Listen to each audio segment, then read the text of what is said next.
Dr. Islam, good morning and welcome. Good morning. It's lovely to have you here. Thank you very much for inviting me. Now, Dr. Islam, just to start with, what are some of the most common disease outbreaks that have been found on the African continent? Africa has got the highest burden of diseases. If you talk about HIV/AIDS, if you talk about TB, if you talk about malaria, on the other side, as you have said, that we had a big outbreak of Ebola in 3 countries and thousands of people died. Then we had outbreak of yellow fever in our neighboring country, Angola. It was a really devastating one. Then we have on and off cholera outbreak in most of the African countries. And then you have these emerging diseases like SARS, H1N1, or bird flu. And on the side, you also see the superbugs or drug resistance diseases, right? This is one side. The other side is that the countries are not alone or unique. This is a global village. No country is immune. A disease can spread from one country to another country. So what we really need is a robust monitoring system, early warning system, or what we call a surveillance system, so that each countries can share their experiences and knowledge and information so that other countries take precaution and actions, and also build the capacity of each of those countries. Because in our continent in Africa, the problem of capacity and also early detections, early warning, and that's why it is really needed to have a center where they can coordinate the efforts and also improve the capacity of the countries.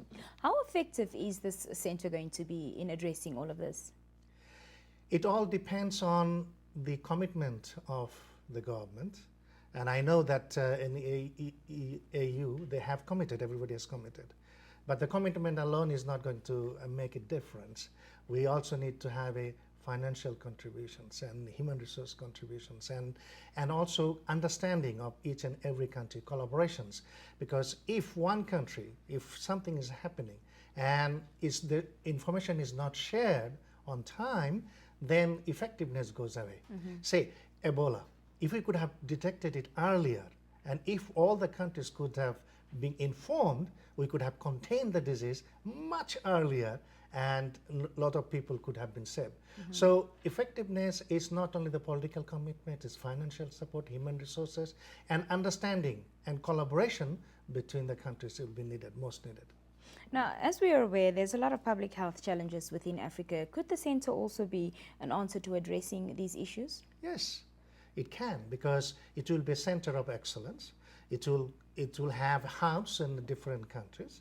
It will collaborate between the countries. It will gather the information. It will follow up what is really happening. It will have a good standing lab facilities. And it will share information. It will also build the capacity, needed capacity of the countries. One thing I forgot to say is that it's not only CDC is not going to look at outbreak and communicable diseases. It's also going to look at what's really happening with non-communicable diseases. Africa, there is a new epidemic of diabetes, hypertension, cardiovascular disease, mental health illness. We also need to really monitor what's really happening. We have seen drug-resistant malaria. We are seeing drug-resistant TB.